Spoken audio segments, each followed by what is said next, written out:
So, for several nights now, there has been unrest on the streets of Paris.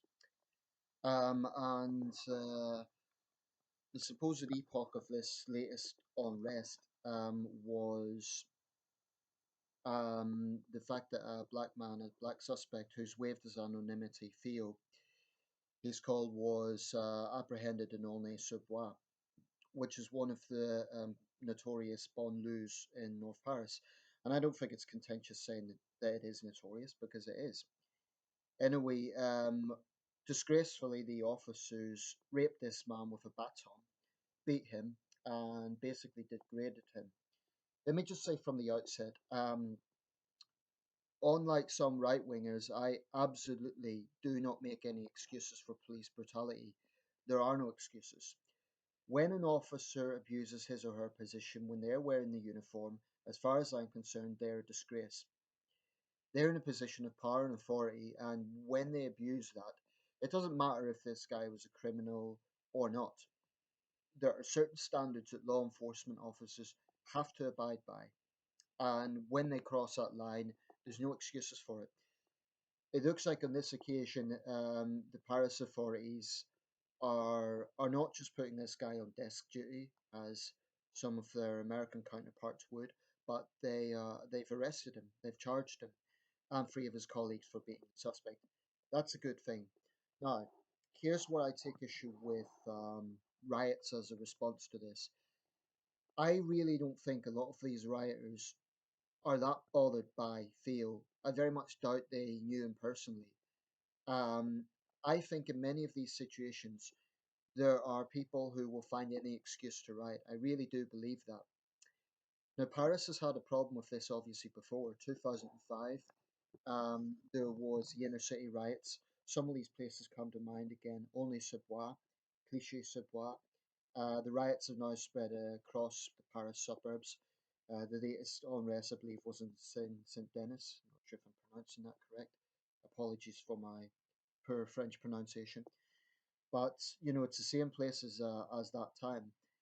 At this point, it doesn't look like it's spread quite as far as the 2005 riots because it hasn't went to other cities yet. But it's a volatile situation, and that could very well happen. So, working class ethnic minority youths in Marseille or Lyon or Nantes or Toulouse might look at this and think, okay, well, they're rioting, we can go out and do that. A French friend of mine said that in her opinion, and this is a left wing person I'm talking about, she was no conservative. She said that she felt people were just going out burning cars because they could. So I think it's a little naive to think all of these people are motivated by moral outrage at the way this man was treated. I think they're just opportunists. And clearly, there is a festering situation in those suburbs. There's issues like unemployment, poverty, and crime. They're all interconnected. That goes without saying. But there is a history here, and it seems to happen every time before a French presidential election. Not so much in 2012, but certainly '05. I think that was leading up to regional elections. '07, before Sarkozy got in. Sarkozy was a deeply hated figure among the banlieues because of his notorious comments about using a flamethrower, which probably wasn't the most diplomatic thing to say. Nevertheless, for people being plagued by crime, I can understand tough talk. Um, London also has a history of this. Back in the mid 80s, there was the Broadwater Farm riots, and more recently, 2011, the nationwide England riots, which didn't spread to Scotland, Wales, and Northern Ireland. They were restricted to England, but they were very serious. 4 nights of serious rioting, huge amount of damage, and I believe as many as 5 people killed. So it was a situation that got quite out of hand. Again, in the England riots, the idea that ostensibly that was because a black man had been shot by the police. Now, on that occasion, that wasn't a case of police brutality. I think he was an armed thug, basically. So you have to look at these situations on a case by case example. What happened to this guy, Theo, was wrong. There's no way to justify it. Even if he was a drug dealer, even if he was a criminal, okay, arrest him. But to rape him with a baton is mind numbingly stupid, especially in an area that has known volatility with race relations and community police relations. So both sides sort of annoy me in these things. The right annoy me by always making excuses for the police, but the left annoy me by always making excuses for violent riots. Burning up cars, damaging property is never, ever, ever going to result in the sort of things that you want to see. So, there needs to be, I think the French left also need to say that that behaviour is unacceptable, using violence. And in a way, I don't think they've got an excuse now because these officers have been held to account, they've been arrested. So, what more do they want? Should there be debate? Should there be discussion? Of course there could, but you cannot have that in a state of anarchy. And people who say, "Oh, they're driven to it because of poverty and so on," I think you're really just providing excuses.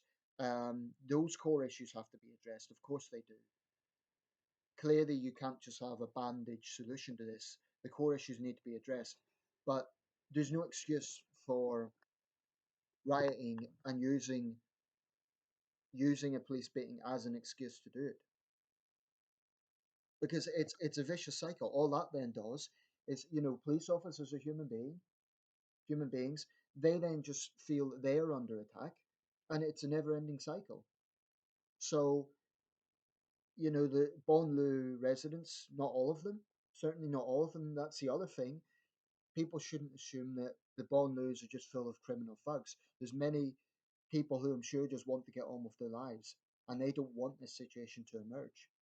Um, But sometimes I get annoyed with youth workers and so on by always using police misconduct as an explanation for violence and criminality. It's not. Um, it certainly doesn't help things because it breaks down relations. But frankly, there will be some people who will always not give a damn about society and will always want an excuse to riot or to commit crime. Um, I think Paris does need to seriously review its situation.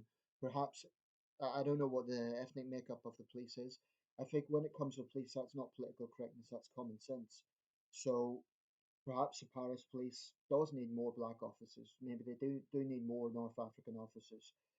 But the way to start that is then by building trust, and it becomes very difficult for them to do their job if they're constantly being attacked. Um, this is also the situation in London because that claim we don't trust the police because of the way they behave with these sort of beatings and so on. I understand that, but how can the police ever reach out to you if you're not giving them a chance? So if there are outreach programs, I don't know the situation in Paris, I'm just saying this as a general thing. If there are outreach programs where police are trying their level best to reach out to the community and say, look, work with us. We want to listen to your concerns. And then people turn around and say, oh, the pigs are all the same. Then I lose sympathy because this is about collective responsibility. So, summed up, I completely condemn what these officers done, but they're, rioting and burning cars and destroying buildings, it's just, it isn't going to help anyone. And they can't seem to understand that. So, the community leaders in the banlieues need to tread a careful line. Certainly, they need to, express the concerns of the community that they're in, but they should also be very clear that they don't condone violence. Works both ways.